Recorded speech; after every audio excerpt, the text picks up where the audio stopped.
여호와의 말씀이 엘리야에게 임하여 이르시되 너는 일어나 시돈에 속한 사르밧으로 가서 거기 머물라. 내가 그곳 과부에게 명령하여 내게 음식을 주게 하였느니라. 그가 일어나 사르밧으로 가서 성문에 이를 때에 한 과부가 그곳에서 나뭇가지를 줍는지라. 이에 불러 이르되 청하건대 그릇에 물을 조금 가져다가 내가 마시게 하라. 그가 가지러 갈 때에 엘리야가 그를 불러 이르되 청하건대 내 손에 떡 한 조각을 내게로 가져오라. 그가 이르되 당신의 하나님 여호와께서 살아계심을 두고 맹세하노니 나는 떡이 없고 다만 통에 가루 한 움큼과 병에 기름 조금뿐이라. 내가 나뭇가지 둘을 주어다가 나와 내 아들을 위하여 음식을 만들어 먹고 그 후에는 죽으리라. 엘리야가 그에게 이르되 두려워하지 말고 가서 내 말대로 하려니와 먼저 그것으로 나를 위하여 작은 떡 한 개를 만들어 내게로 가져오고 그 후에 너와 내 아들을 위하여 만들라. 이스라엘의 하나님 여호와의 말씀이 나 여호와가 비를 지면에 내리는 날까지 그 통에 가루가 떨어지지 아니하고 그 병에 기름이 없어지지 아니하리라 하셨느니라. 그가 가서 엘리야의 말대로 하였더니 그와 엘리야와 그의 식구가 여러 날 먹었으나 여호와께서 엘리야를 통하여 하신 말씀같이 통에 가루가 떨어지지 아니하고 병에 기름이 없어지지 아니하니라. 일 후에 그 집 주인 되는 여인의 아들이 병들어 증세가 심히 위중하다가 숨이 끊어진지라. 여인이 엘리야에게 이르되 하나님의 사람이여 당신이 나와 더불어 무슨 상관이 있기로 내 죄를 생각나게 하고 또 내 아들을 죽게 하려고 내게 오셨나이까. 엘리야가 그에게 그의 아들을 달라 하여 그를 그 여인의 품에서 받아 안고 자기가 거처하는 타락에 올라가서 자기 침상에 누이고 여호와께 부르짖어 이르되 내 하나님 여호와여 주께서 또 내가 우고하는 집 과부에게 재앙을 내리사 그 아들이 죽게 하셨나이까 하고 그 아이 위에 몸을 3번 펴서 엎드리고 여호와께 부르짖어 이르되 내 하나님 여호와여 원하건대 이 아이의 혼으로 그의 몸에 돌아오게 하옵소서 하니 여호와께서 엘리야의 소리를 들으심으로 그 아이의 혼이 몸으로 돌아오고 살아난지라. 엘리야가 그 아이를 안고 타락에서 방으로 내려가서 그의 어머니에게 주며 이르되 보라 내 아들이 살아났느니라. 여인이 엘리야에게 이르되 내가 이제야 당신은 하나님의 사람이시오 당신의 입에 있는 여호와의 말씀이 진실한 줄 아노라 하니라. 그리 시냇가에 물이 마르자 하나님께서는 엘리야를 사르밧으로 보내십니다. 거기에 가면은 하나님께서 과부를 통해 엘리야에게 음식을 공급하겠다고 말씀하십니다. 하나님의 말씀을 듣고서 과부가 이제 과부가 있는 사르밧으로 갑니다. 성문에 이르렀을 때 이 엘리야가 목격한 것은 과부가 나뭇가지를 줍고 있는 모습이었습니다. 엘리야가 그 과부를 부릅니다. 그릇에 물을 조금 가져다가 자신을 마시게 해달라 요청을 합니다. 이때 당시에 아무리 나그네를 잘 대접하는 게 대접을 해야 되는 게 의무라고는 하지만 가뜩이나 지금 가뭄 들었고 또 경제적으로 또 사회적으로도 참 어려운 위치에 있는 낮은 위치에 있는 궁핍한 과부에게 있어서 조금 부담이 되지 않았나 싶습니다. 그런데 과부가 11절 물을 가지러 갈 때 엘리야가 한술 더 뜨지요. 내 손에 떡 한 조각을 내게로 가져오라. 앞선 부탁을 거절하지 않자 엘리야는 과부에게 조금 더 당돌한 부탁을 합니다. 극심한 가뭄에 물도 없고 식량도 없을 텐데 이제는 떡도 달라고 요청을 하는 것이지요. 지금 엘리야는 하나님께서 자신에게 말씀하신 나에게 공급해 줄 그 과부를 찾는 목적으로 그 여인을 보고서 지금 계속해서 물 가져달라, 떡 가지고 와달라 이렇게 시험하고 있는 것입니다. 그러자 여인이 한마디를 하는데요. 당신의 하나님 여호와께서 살아계심을 두고 떡은 없고 본인에게 가루랑 기름이 있는데 지금 주운 이 나뭇가지로 음식을 만들어서 내가 아들이랑 먹고 죽을란다 이 얘기를 지금 하고 있는 거예요. 이스라엘 사람으로 보이는 당신을 보니까 엘리야의 요청을 내가 웬만하면 들어주겠는데 나에게 마지막 남은 전부를 먹고 죽으려고 한다. 지금 조금 내가 어려운 상황이다. 내가 지금 조금 곤란한 상황이다. 지금 이렇게 이야기를 하고 있는 것입니다. 이 정도 얘기했으면 엘리야가 눈치껏 좀 물러나 줘야 되는데도 불구하고 지금 엘리야가 끝까지 여인을 시험하는 것을 보고 있습니다. 13절 한번 보십시오. 엘리야가요 먼저 자신에게 이 떡을 만들어 와라. 그녀의 믿음을 도전합니다. 14절 이스라엘의 하나님 여호와의 말씀을 들어서 그녀의 가루와 기름이 비가 내리기까지 이 가뭄 중에는 부족함이 없을 것이다 예언을 하지요. 여인이 엘리야의 말을 듣고 따릅니다. 그리고 예언대로 과부의 집에 가루와 기름이 떨어지지 않는 경험을 하게 됩니다. 이 놀라운 공급의 기적은 몇 번 반복되는 게 아니라 오랜 시간 동안, 가뭄의 기간 동안 지속됩니다. 과부는 엘리야를 섬김으로 은혜를 받아서 섬김과 동시에 자신도 부족함 없이 지낼 수 있게 됩니다.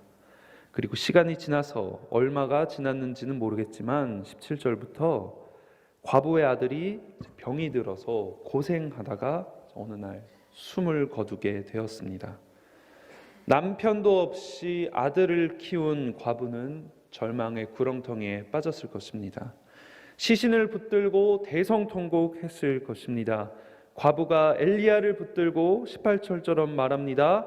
하나님의 사람이여, 당신이 나와 더불어 무슨 상관이 있기로 내 죄를 생각나게 하고 또 내 아들을 죽게 하려고 내게 오셨나이까.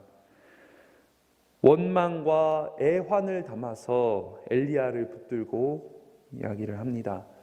그녀가 한 그 말에는 그녀의 삶이 담겨져 있었습니다.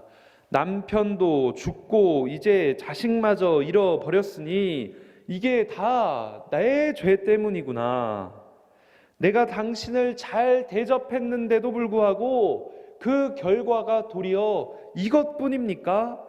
나의 죄가 얼마나 크면은 도대체 이런 결과를 낳을 수 있습니까?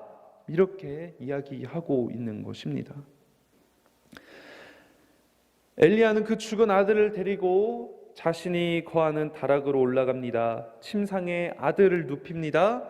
그리고 하나님께 부르짖어 기도합니다. 하나님께 도움을 구하며 호소합니다. 엘리야도 이 죽음을 목격했을 때 당황한 것입니다. 미안한 마음도 들었겠지요. 본인도 슬펐겠지요. 복잡한 심정이 들었을 것입니다. 이렇게 당황스러운 상황에서 엘리야가 결정하고 엘리야가 선택하는 것은 다락으로 올라가서 하나님께 기도하는 것입니다. 하나님께 묻기 시작합니다. 기도하면서 아이 위에 몸을 3번 펴서 엎드립니다. 자기 생명을 주고서라도 내가 이 아이를 살릴 수 있다면 내 생명이 이 아이에게 전해지면서 내가 죽더라도 살렸으면 좋겠다, 살리고 싶다, 이 마음을 지금 보여주고 있는 거예요. 간절하게 기도하면서 나의 간절함을 하나님 앞에 신앙적 행위로 보이고 있는 것입니다. 그러자 하나님께서 엘리야의 소리를 들으시고 그 아이의 혼이 몸으로 돌아오고 살아나게 만들어 주십니다. 엘리야의 부르짖음과 기도가 하나님에게 응답되었습니다. 하나님께서는 당황스러운 중에 기도의 자리로 나아가 간구하는 엘리야의 처지, 그가 처한 이 곤경, 그의 다급한 마음들을 이해하시고 경청하시고 하나님의 능력을 나타내 보여주셨습니다. 마침내 엘리야가 그 아이를 안고 내려가 어머니에게 아들이 다시 살아났음을 보여줍니다. 그리고 여인이 엘리야에게 이렇게 이야기하지요. 내가 이제야 당신은 하나님의 사람이시오. 당신의 입에 있는 여호와의 말씀이 진실한 줄 아노라. 이로써 사르밧 과부는 더욱더 확실하게 엘리야를 신뢰하게 됩니다. 뿐만 아니라 하나님의 말씀이 진실한 줄, 하나님의 말씀을 신뢰하는 신앙을 가지게 됩니다.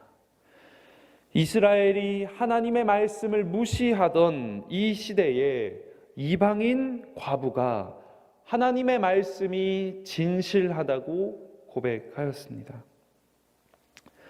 오늘 우리가 잘 알고 있는 이 이야기 속에서 우리는 어떠한 원리를 살펴볼 수 있습니까? 여러 가지 또 원리들을 살펴볼 수 있지요. 그러나 우리가 오늘 이 시간 함께 기도의 자리로 나아가며 또 함께 붙들고 묵상할 것으로는 하나님께서 믿음의 시험을 통해 한 사람의 신앙을 성장시킨다는 이야기를 통해서 이 원리를 발견할 수 있습니다. 오늘 이야기 가운데 등장한 이 과부 처음과 마지막 때를 한번 생각해 볼 필요가 있습니다. 처음에는 나뭇가지 주울 때 엘리야 처음 만나서 요청을 막 받고 물 내놔라, 떡 내놔라 이러니까 참다 겨우겨우 한 말이 당신의 하나님 여호와였습니다. 이스라엘 남자가 나타나가지고 물 가져달라, 떡 가져달라 이러니까 삭막하고 비참한 상황 가운데에서 내 상황이 지금 이렇다, 내가 지금 어려운 상황이다 이렇게 알려주기 위해서 당신의 하나님 여호와를 두고 내가 맹세하는데 지금 내가 거짓말 치는 게 아니거든, 내가 지금 이렇게 절박한 상황이거든 얘기할 때 처음 당신의 하나님 여호와를 두고 맹세한다 이렇게 얘기를 했습니다. 엘리야가 과부에게 두려워하지 말고 떡을 만들어 오면 나 이스라엘의 하나님 여호와의 말씀대로 가뭄이 있는 중에 식량이 떨어지지 않을 것이다 약속을 했죠. 과부가 그 말씀을 따라서 실제로 그 이스라엘의 하나님의 은혜를 입게 됩니다. 어느 정도 하나님에 대해서 또 엘리야에 대해서 신뢰할 수 있게 되었습니다. 그리고 이 시간이 지나고 같이 거하면서 중간에 아들의 죽음을 경험하지요.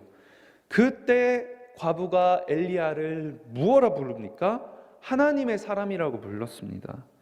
함께 지내면서 이 과부가 이제 엘리야를 하나님의 사람으로 인정하는 것입니다.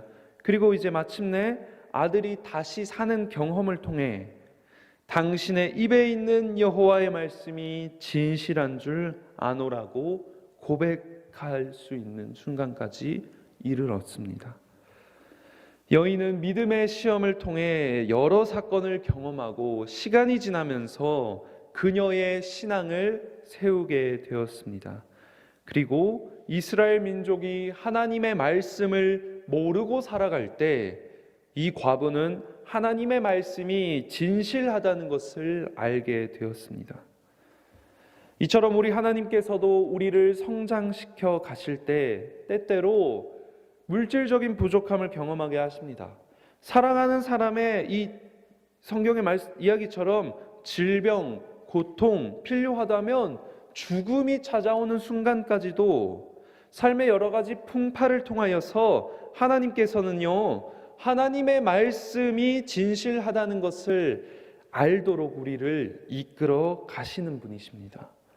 기도하여 응답을 받는 엘리야와 같이 또 은혜를 경험하고 은혜를 입는 과부와 같이 우리도 선한 인도하심을 통해서 하나님을 주로 고백하고 하나님과 기도하는 그 시간 가운데 기도의 응답을 경험을 누릴 수 있게 해 주십니다. 그렇다면 중요한 것은 우리가 그 자리를 벗어나지 않는 것입니다.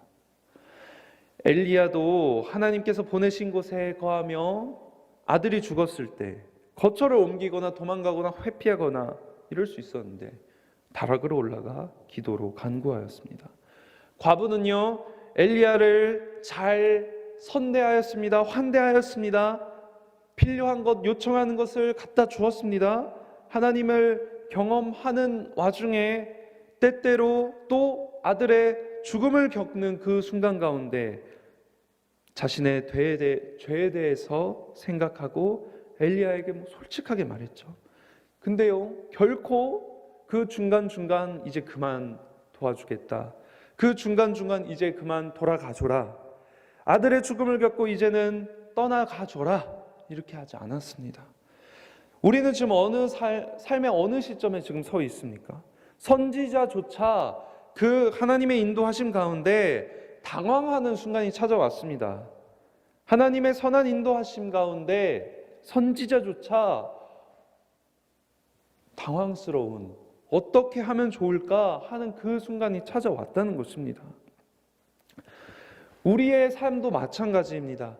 모든 삶은 우리에게 있어서 하나님의 인도하심이 있지요. 하나님의 선한 인도하심을 따라간다고 우리가 믿음으로 고백하지요. 그러나 그 과정 중에는 과부의 상황이든 엘리야의 상황이든 우리에게 있어서 어렵고 참 궁핍하다, 어렵다, 당황스럽다, 예기치 못했다, 이러한 상황이 우리에게도 찾아옵니다.